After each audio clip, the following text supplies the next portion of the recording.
Act 1 मीठे बोल। पाठ परिचय। इस कविता में हमें कोयल की तरह मीठा बोलने की प्रेरणा दी गई है और हमें समझाया गया है कि हम कड़वी बातें किसी को भी न बोलें।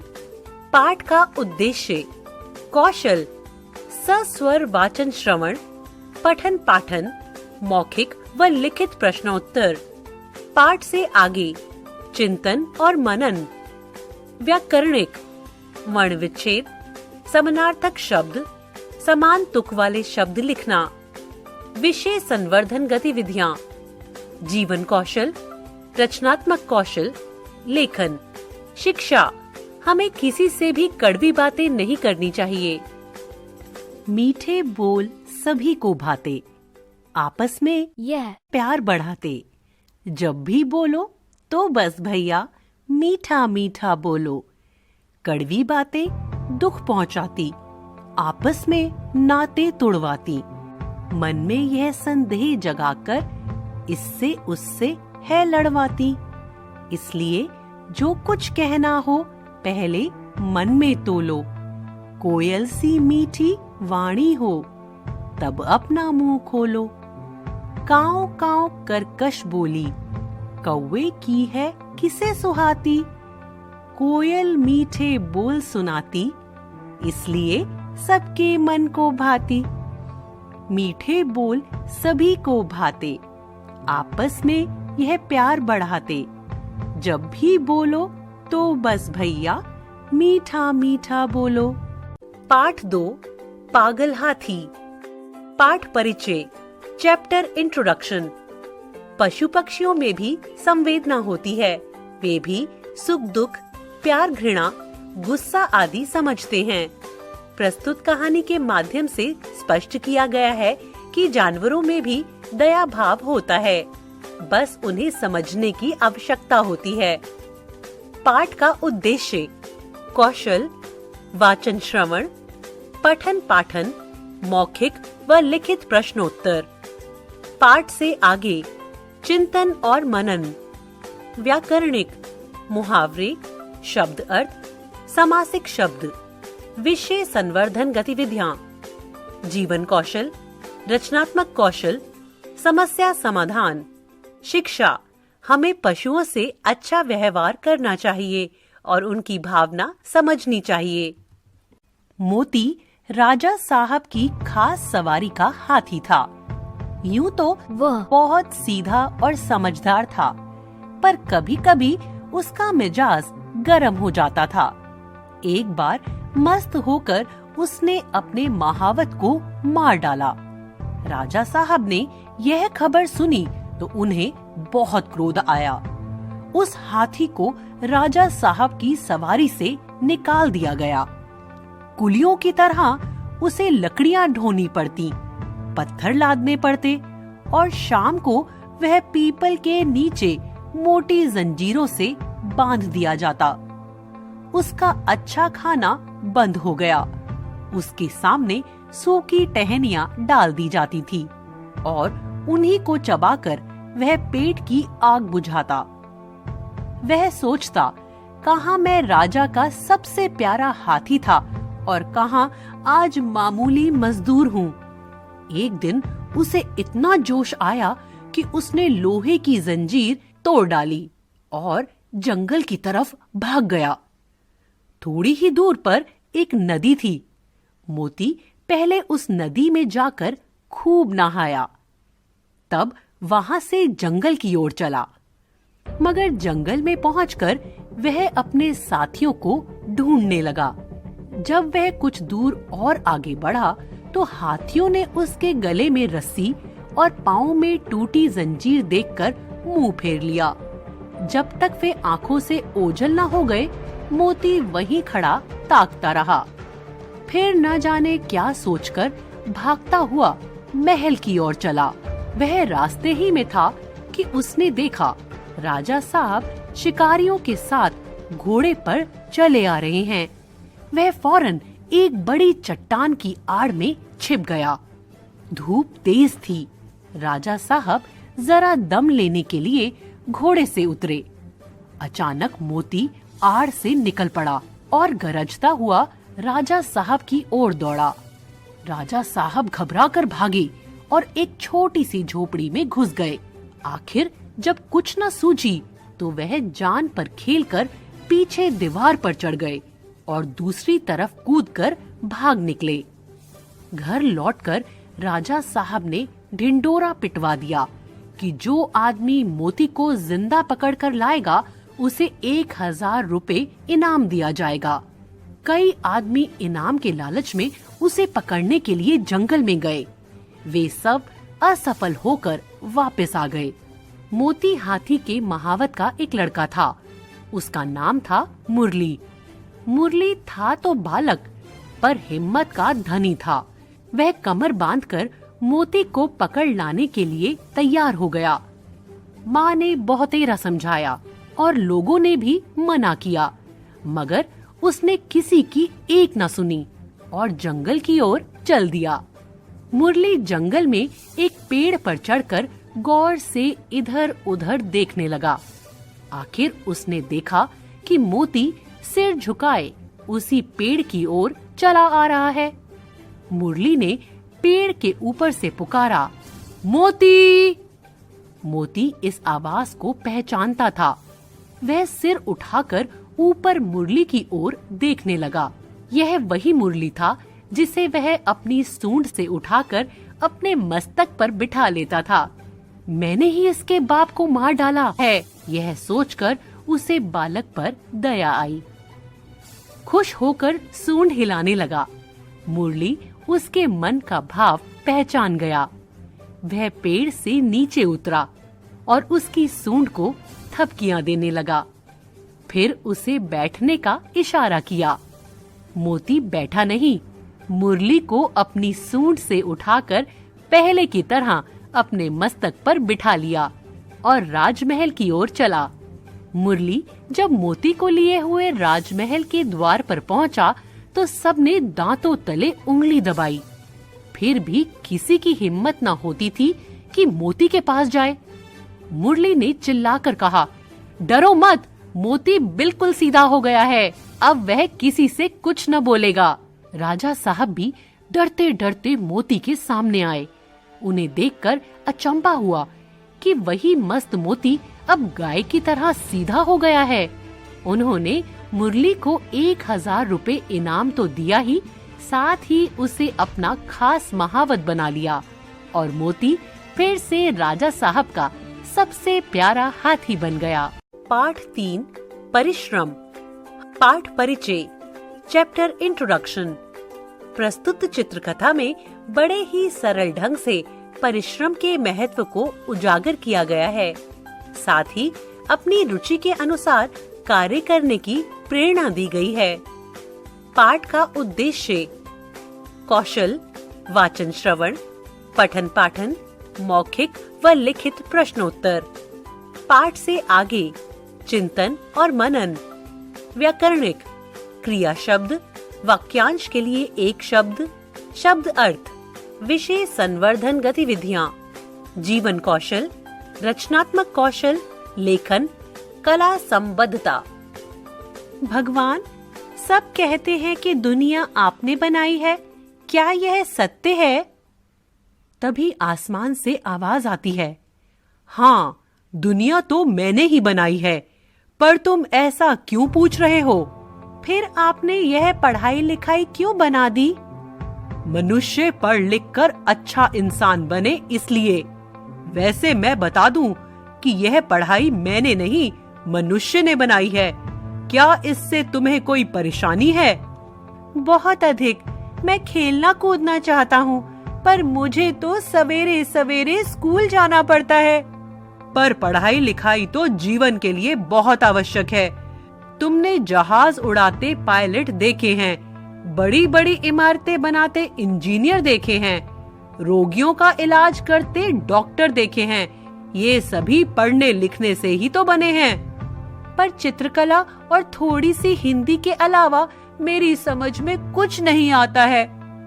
ठीक है, तो तुम चित्रकला में ही खूब परिश्रम करो।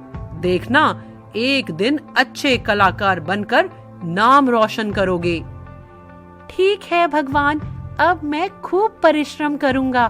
बड़ा कलाकार बनने पर मैं आपकी तस्वीर जरूर बनाऊंगा और अपने घर में रखूंगा। एडिसन, जेम्स वॉट आदि बहुत से ऐसे वैज्ञानिक हैं जो पढ़ाई लिखाई में बहुत अच्छे नहीं थे, पर अपने परिश्रम से उन्होंने नए आविष्कार किए।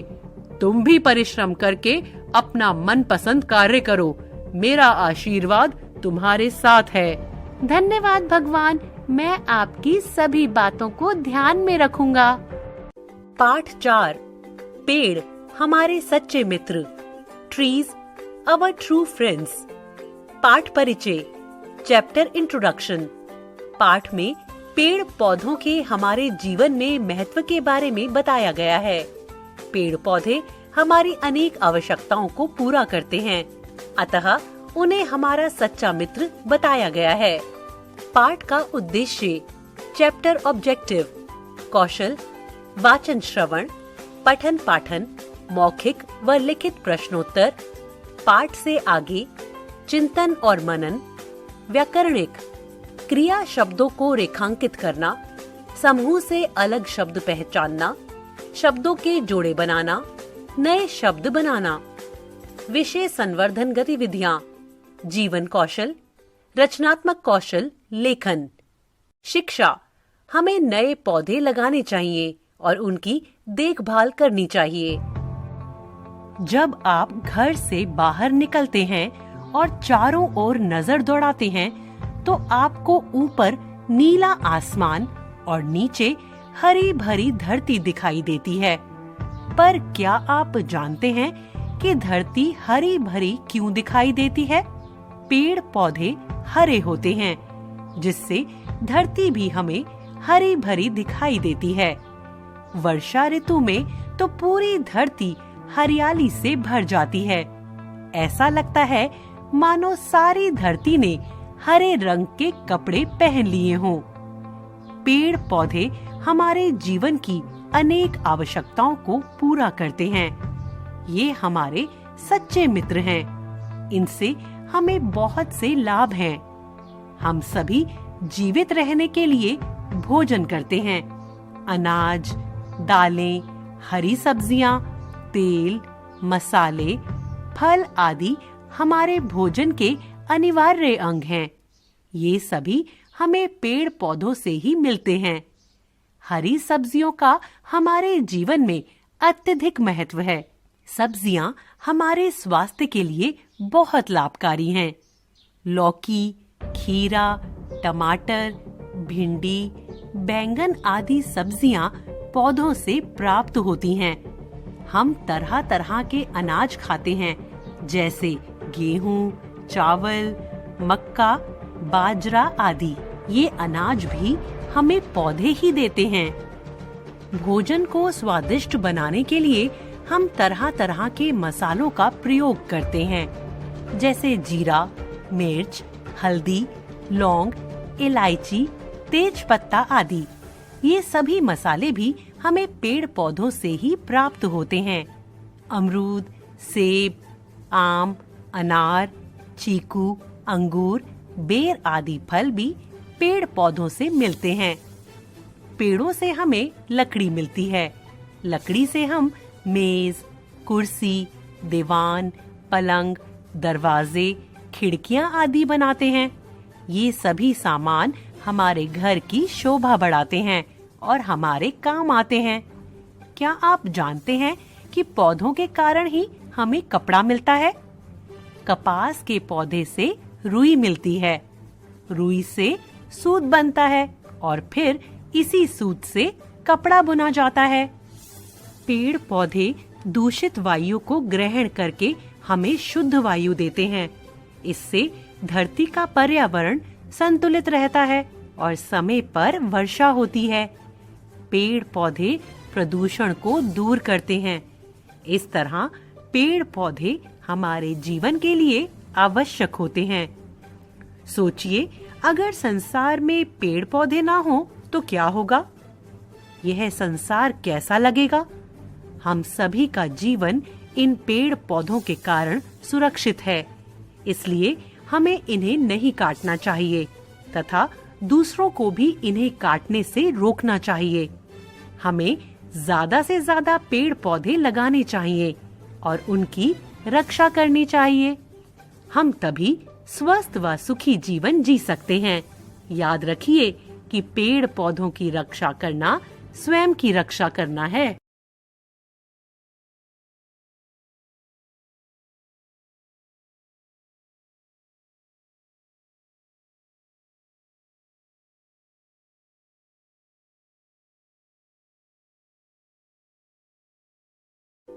पाठ 5 नर हो ना निराश करो मन को, be a man don't lose heart.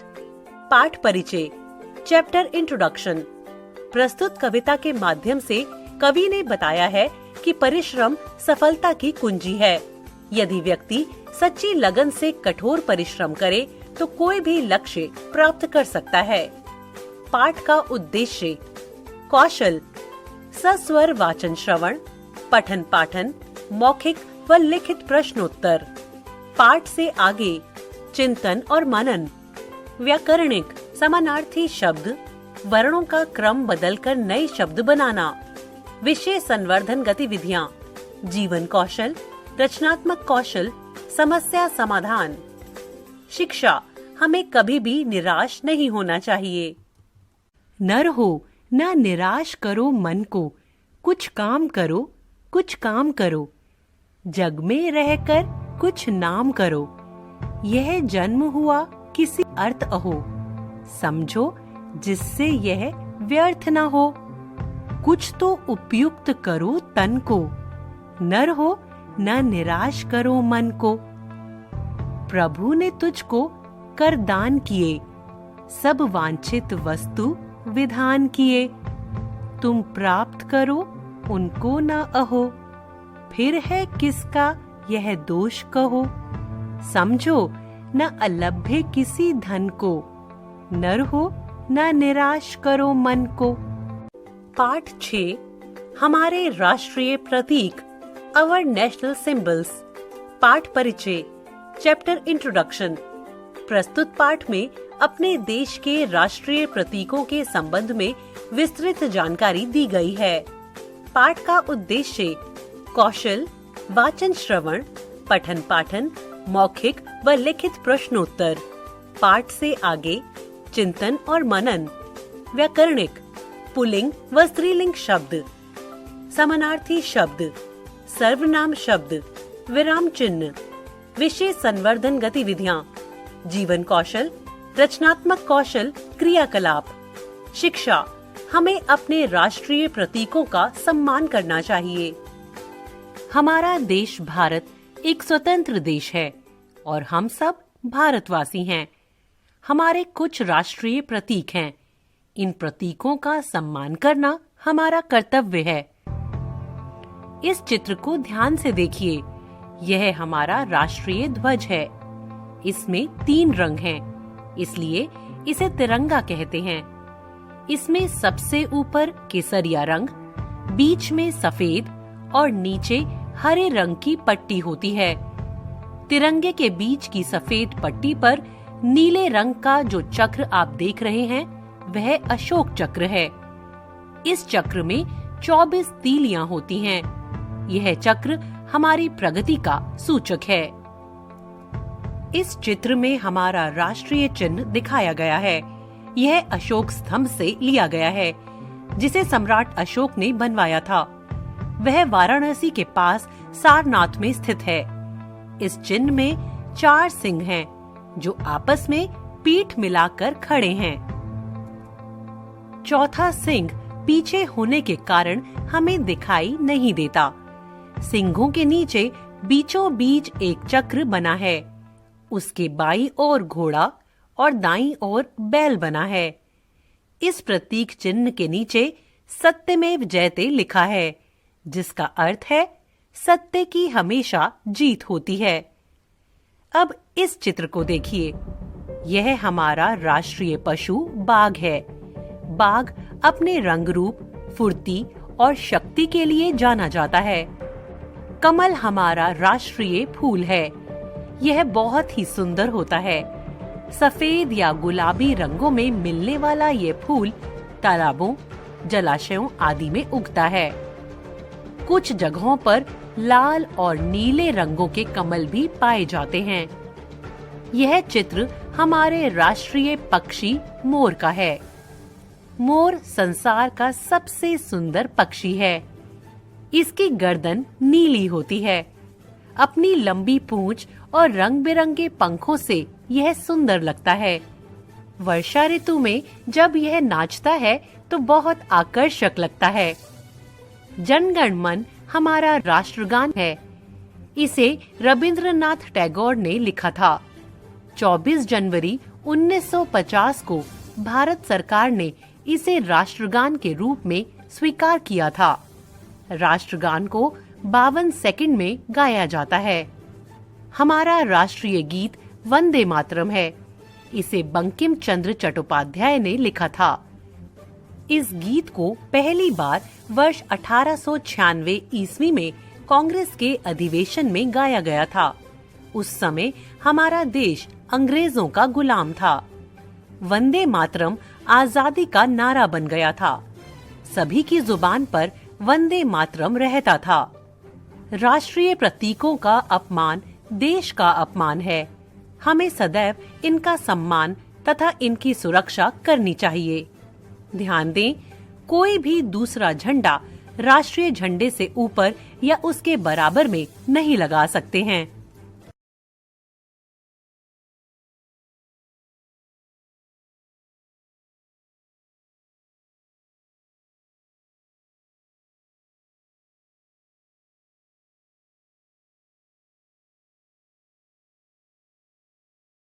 पाठ 7 वाराणसी की सैर, अ ट्रिप टू वाराणसी। पाठ परिचय, चैप्टर इंट्रोडक्शन। वाराणसी भारत के उत्तर प्रदेश राज्य का एक प्रसिद्ध नगर है। इसे बनारस और काशी भी कहते हैं। इस पाठ में हम वाराणसी से जुड़ी अनेक बातें जानेंगे। पाठ का उद्देश्य, कौशल, वाचन श्रवण, पठन पाठन, मौखिक एवं लिखित प्रश्नोत्तर। पाठ से आगे चिंतन और मनन, व्याकरणिक, शब्दों का सही रूप चुनना, संज्ञा शब्दों को रेखांकित करना, विलोम शब्द, विषय संवर्धन गतिविधियाँ, जीवन कौशल, रचनात्मक कौशल, परियोजना कार्य, लेखन। शिक्षा, हमें अपने देश के महत्वपूर्ण नगरों की यात्रा करनी चाहिए। कक्षा अध्यापिका नेहा मैडम ने मुस्कुराते हुए कक्षा में प्रवेश किया। उन्होंने कक्षा 3 के विद्यार्थियों को बताया कि स्कूल पिकनिक के लिए वाराणसी जाना तय हुआ है। उन्होंने बच्चों को शुक्रवार तक अपने नाम देने के लिए कहा, ताकि इच्छुक विद्यार्थी रविवार की सुबह 6 बजे विद्यालय परिसर से बस में बैठकर वाराणसी जा सकें। वाराणसी न केवल हिंदू धर्म का प्रमुख धार्मिक स्थल है, बल्कि यह बौद्ध और जैन धर्म का भी पवित्र स्थल है, जो कि भारत के उत्तर प्रदेश राज्य में स्थित है। रविवार के दिन 20 विद्यार्थियों के साथ नेहा मैडम बस में सवार हुईं और बस वाराणसी की ओर चल पड़ी। रास्ते में नेहा मैडम ने बच्चों को बताया कि वाराणसी का नाम 2 नदियों वरुणा और असी के संगम पर पड़ा है। बच्चे बस में गाना गाते व अंताक्षरी खेलते शाम के 5 बजे तक वाराणसी पहुंच गए। नेहा मैडम ने ड्राइवर को बस काशी विश्वनाथ मंदिर की ओर ले चलने के लिए कहा। वह बच्चों को शाम के समय होने वाली भव्य आरती दिखाना चाहती थी। बस मंदिर के द्वार पर पहुंची। सभी बच्चे मंदिर देखने के लिए उत्सुक थे। उनके मन में मंदिर को लेकर कई सवाल थे। नीता, मैडम, इस मंदिर की क्या विशेषता है? नेहा मैडम, बच्चों, यह इकलौता ऐसा मंदिर है जहां शिव और शक्ति दोनों एक साथ ज्योतिर्लिंग रूप में निवास करते हैं। ऐसा माना जाता है कि यह मंदिर भगवान शिव के त्रिशूल पर स्थित है। आओ अब हम मंदिर के दर्शन कर लेते हैं। मंदिर में दर्शन करने के बाद बच्चे नेहा मैडम के साथ होटल वापस आए। सभी ने खाना खाकर रात्रि में विश्राम किया। अगले दिन प्रातः 6 बजे उठकर नहा धोकर सभी ने नाश्ता किया।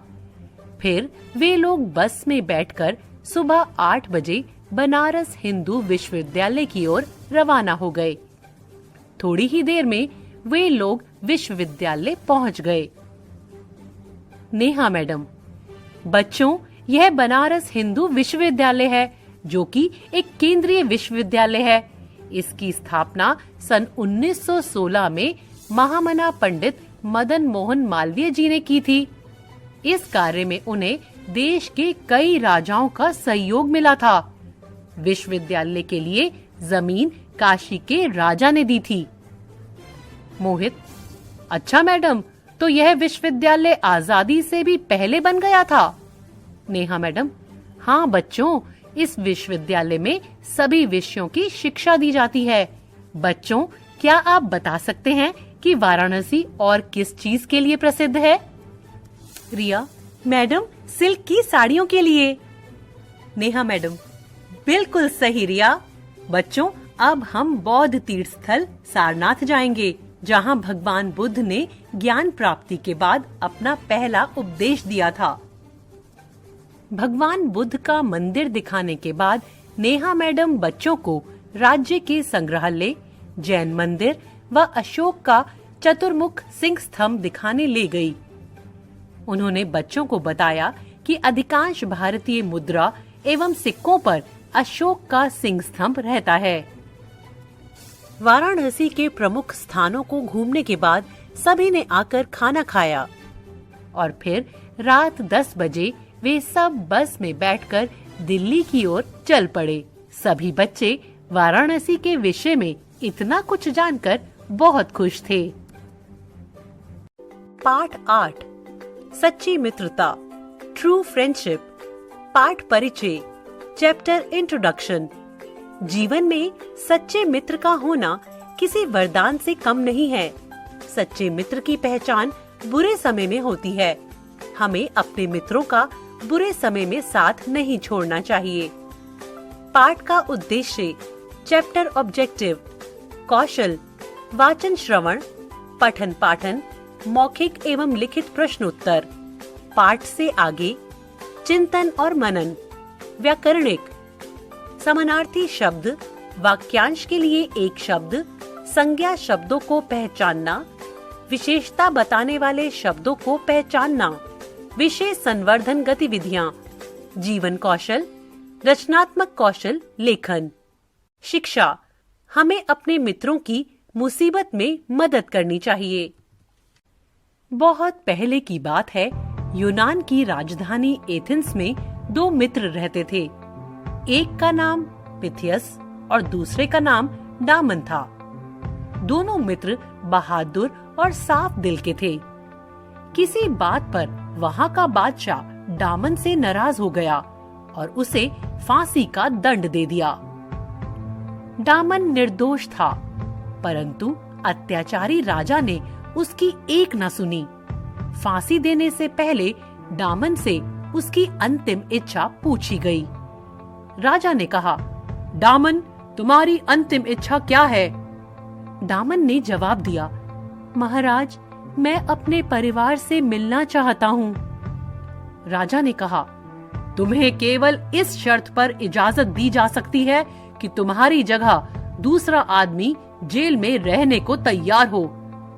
डामन ने कहा, मैं अपने मित्र से पूछकर बताऊंगा।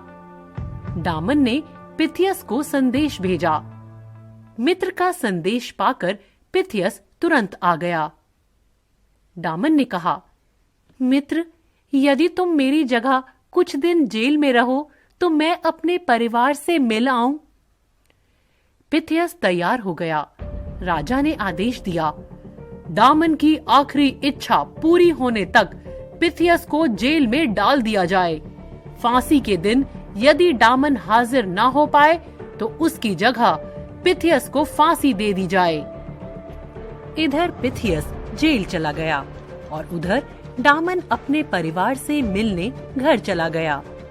अपने परिवार से मिलकर डामन लौटने की तैयारी करने लगा।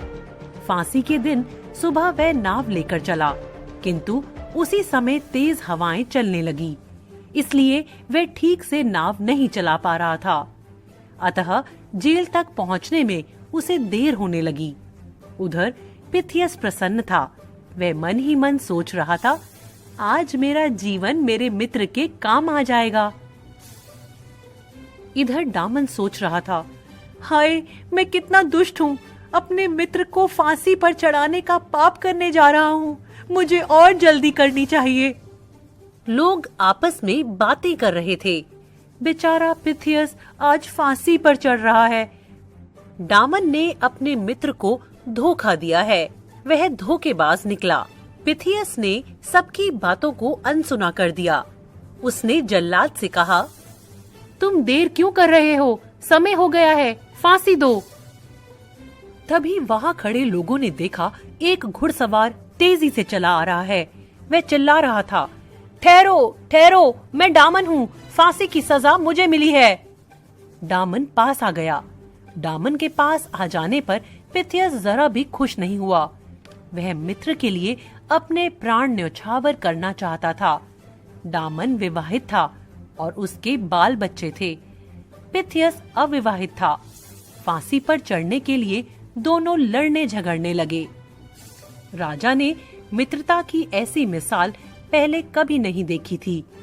कुछ देर तक वह दोनों को मंत्रमुग्ध होकर देखता रहा। फिर अपने आसन से उतरकर उन दोनों के पास गया और बोला, मित्रता की ऐसी मिसाल मुझे आज तक देखने को नहीं मिली, ना ही सुनने को। तुम दोनों में से किसी को सजा नहीं होगी। यदि तुम दोनों चाहो तो मेरे मित्र बन जाओ। पिथियस और डामन ने बादशाह का हाथ चूमकर उनसे मित्रता कर ली। इन दोनों की दोस्ती से राजा की शक्ति और भी बढ़ गई। राजा ने उन्हें अपने दरबार में ऊंचे से ऊंचा पद देना चाहा, लेकिन दोनों ने इनकार कर दिया। दोनों ने विनम्रता से कहा, हम लोग मित्र ही बने रहें तो अच्छा होगा। मित्रता और नौकरी दोनों को साथ निभाना कठिन है।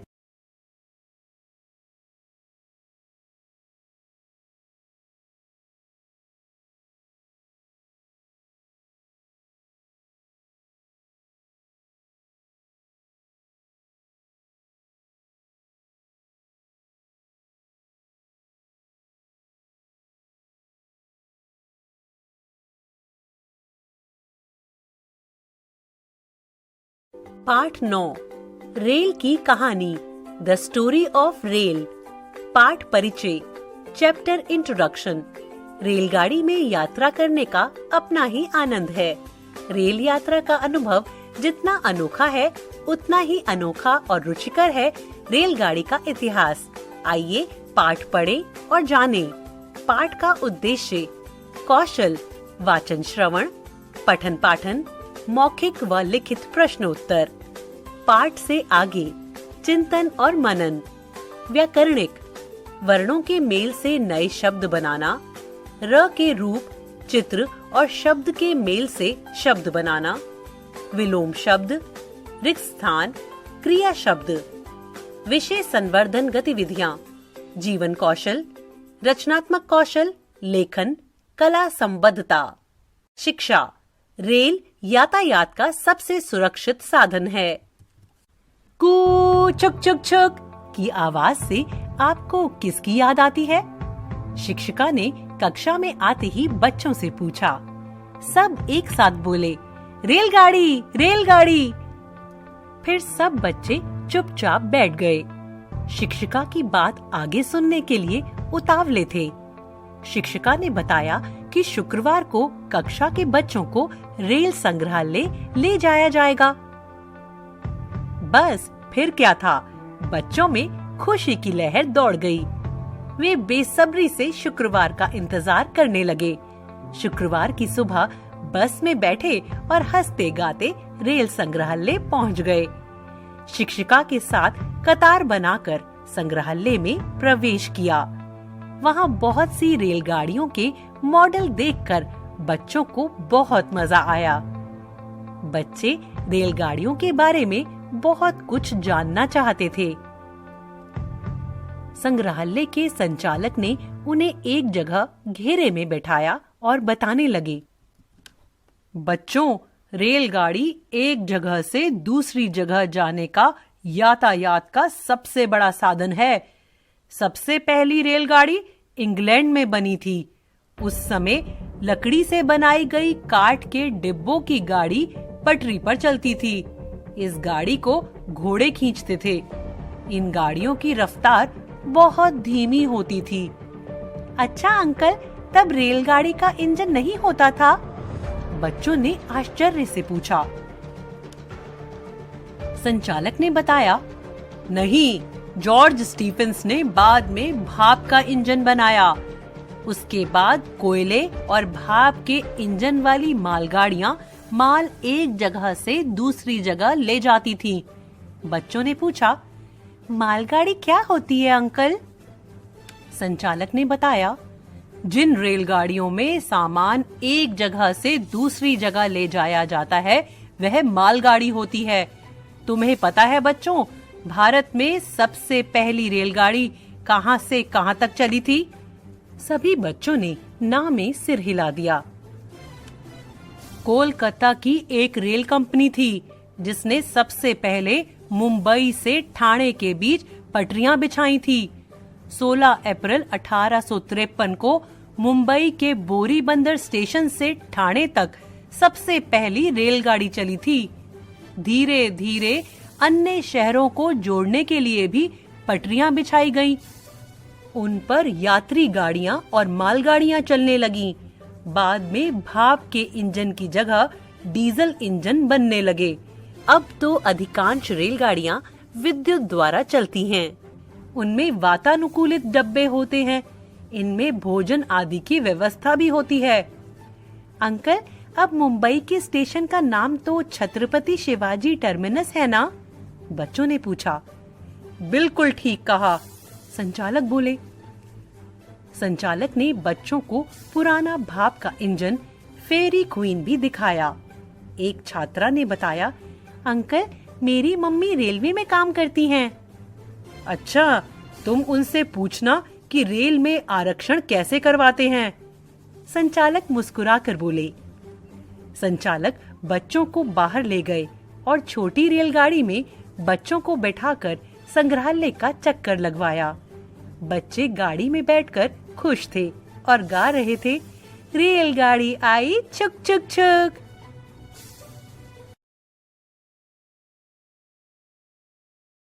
पाठ 10, चूहे की दिल्ली यात्रा, Delhi tour of a rat.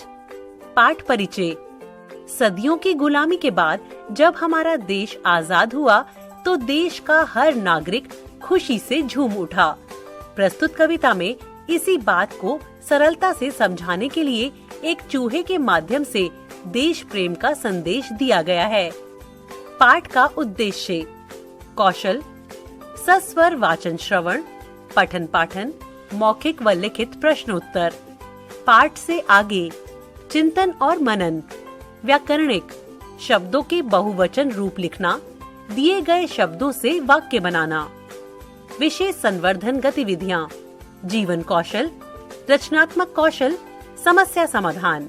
शिक्षा: हम सभी को 15 अगस्त को आजादी का जश्न मनाना चाहिए। चूहे ने यह कहा कि चूहिया, छाता और छड़ी दो, लाया था जो बड़े सेठ के घर से वह पगड़ी दो। मटर मूंग जो कुछ घर में है वही सभी मिल खाना। खबरदार, तुम लोग कभी बिल से बाहर मत आना। बिल्ली एक बड़ी पाजी है, रहती घात लगाए। जाने वह कब किसे दबोचे, किसको चट कर जाए। सो जाना सब लोग लगाकर दरवाजे में किल्ली। आजादी का जश्न देखने मैं जाता हूँ दिल्ली। दिल्ली में देखूंगा आजादी का नया जमाना। लाल किले पर खूब तिरंगे झंडे का लहराना। अब न रहे अंग्रेज, देश पर अपना ही काबू है। पहले जहां लाट साहब थे, वहां आज बाबू है। पहन ओढ़कर चूहा निकला चूहिया को समझाकर, इधर उधर आंखें दौड़ाई बिल से बाहर आकर। कोई कहीं नहीं था, चारों ओर दिशा थी सूनी। शुभ साइत को देख हुई चूहे की हिम्मत दूनी। चला अकड़ कर छड़ी लिए छाते को सिर पर ताने। मस्ती मन की बड़ी, लगा चू चू करके कुछ गाने। इतने में लो पड़ी दिखाई कहीं दूर पर बिल्ली। चूहे राम भागे पीछे को, दूर रह गई दिल्ली। पाठ 11 वीर भरत, ब्रेव भरत। पाठ परिचय, चैप्टर इंट्रोडक्शन। प्रस्तुत पाठ में लेखक ने पुरुवंश के राजा दुष्यंत और उनके वीर पुत्र भरत के संबंध में जानकारी दी है। इसी राजा भरत के नाम पर हमारे देश का नाम भारत पड़ा। पाठ का उद्देश्य, चैप्टर ऑब्जेक्टिव, कौशल, वाचन श्रवण, पठन पाठन, मौखिक व लिखित प्रश्नोत्तर। पाठ से आगे चिंतन और मनन, व्याकरणिक, सर्वनाम, वित्त व्यंजन, काल, युग्म शब्द, विषय संवर्धन गतिविधियाँ, जीवन कौशल, रचनात्मक कौशल, लेखन, कला संबद्धता। शिक्षा, हमें भी बहादुर बनना चाहिए। बहुत पुरानी बात है, पुरुवंश में दुष्यंत नाम के एक राजा हुए। वे बड़े प्रतापी थे। बुद्धि, वीरता, पराक्रम, रूप, शील में उनके समान कोई नहीं था। एक बार राजा दुष्यंत शिकार खेलने वन में गए। वहां उनकी भेंट शकुंतला नाम की एक युवती से हुई। दुष्यंत शकुंतला से प्रेम करने लगे। फिर जल्दी ही उन्होंने उसके साथ विवाह कर लिया। कुछ दिनों के बाद दुष्यंत अपने राज्य लौट गए। जाने से पहले उन्होंने शकुंतला को अपने पास बुलाने का वचन दिया। राजकाज में उलझे रहने के कारण दुष्यंत शकुंतला को अपने पास बुला नहीं सके। इसी बीच शकुंतला की छोटी सी एक भूल से नाराज होकर दुर्वासा ऋषि ने उसे शाप दे दिया कि उसका पति उसे भूल जाएगा। कुछ दिनों बाद जब शकुंतला दुष्यंत के पास पहुंची तो शाप के कारण दुष्यंत उसे पहचान नहीं सके। शकुंतला महर्षि मरीचि के आश्रम में लौट आई। कुछ समय बाद शकुंतला ने एक पुत्र को जन्म दिया। ऋषि ने उसका नाम रखा सर्वदमन, अर्थात सबका दमन करने वाला। कई वर्ष बीत गए। एक बार राजा दुष्यंत इंद्र से युद्ध जीतकर लौट रहे थे। रास्ते में महर्षि मरीचि के आश्रम की सुंदरता ने उनका मन मोह लिया। उन्होंने सोचा कि कुछ समय आश्रम की सुंदरता निहार कर थकान मिटाई जाए। वे रथ से उतरकर आश्रम के निकट टहलने लगे। तभी राजा दुष्यंत ने एक अद्भुत दृश्य देखा। एक शेरनी अपने बच्चों को दूध पिला रही थी। तभी छोटा सा एक वीर बालक उसके पास पहुंचा। उसने शेरनी के एक बच्चे को उठाया और बोला, अरे अपना मुंह तो खोलो, देखे कि तुम्हारे कितने दांत हैं। राजा दुष्यंत को बच्चे की वीरता अच्छी लगी। उन्होंने बच्चे को प्यार से छुआ और पास खड़ी एक तपस्विनी से पूछा, यह बालक ऋषि पुत्र तो नहीं लगता, यह किस वंश का है? तपस्विनी ने कहा, पुरु वंश का।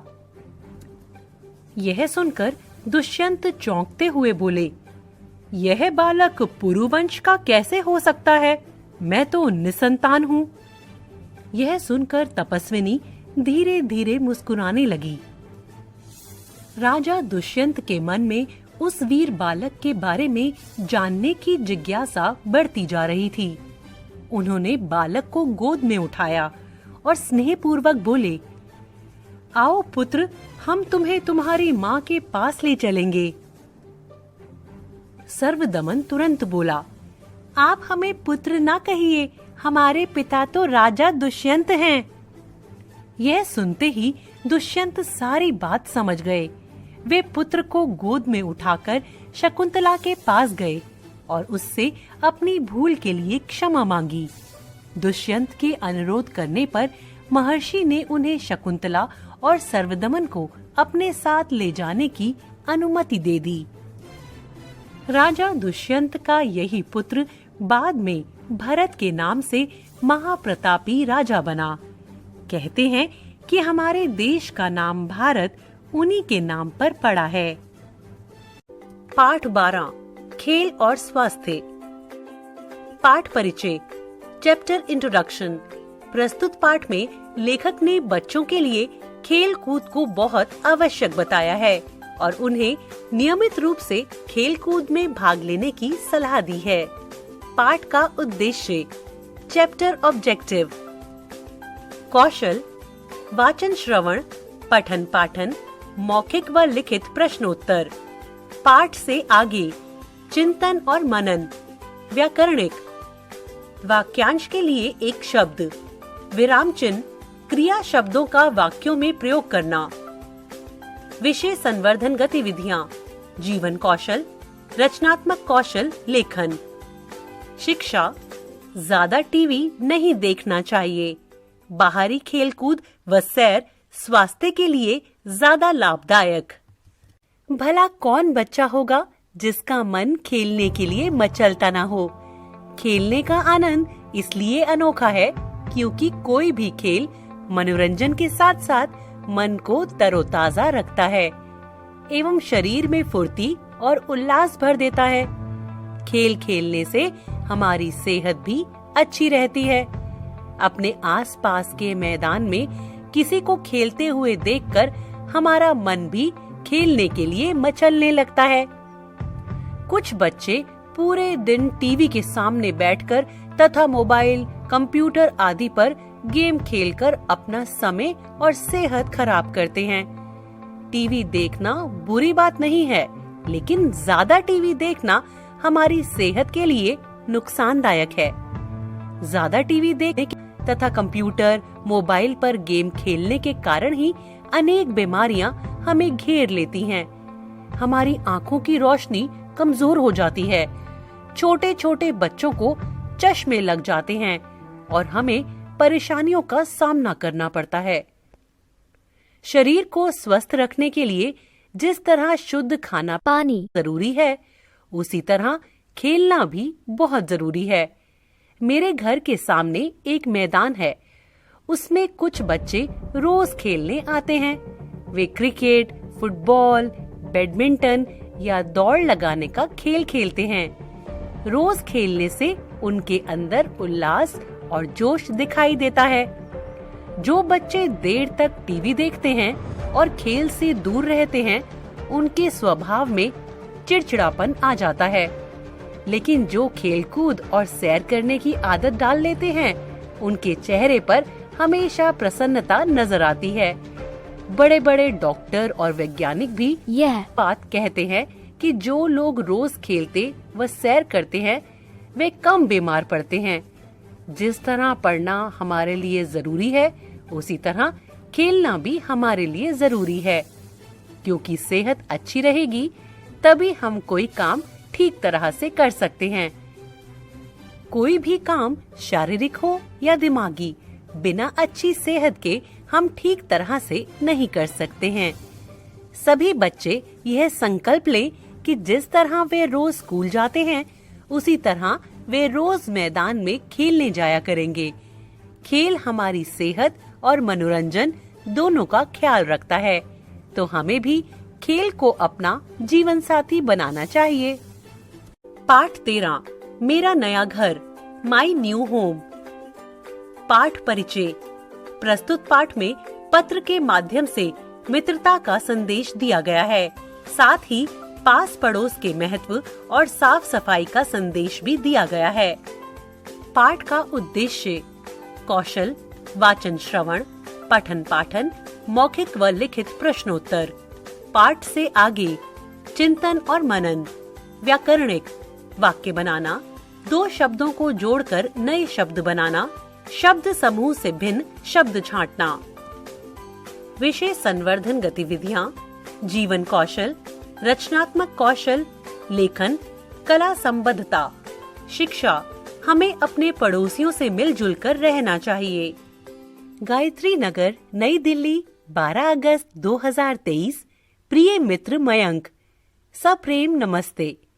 तुम्हारा पत्र मिला, बहुत अच्छा लगा कि तुमने जानना चाहा है कि मेरा नया घर तथा पास पड़ोस कैसा है। इस नए मोहल्ले में मैं कैसा अनुभव कर रहा हूँ, क्या मैंने नए मित्र बनाए हैं, मेरी पढ़ाई तथा खेल कूद कैसा चल रहा है। मित्र, गायत्री नगर में हर कोई प्रेम पूर्वक तथा खुशी खुशी रहता है। यह एक नया बसा मोहल्ला है।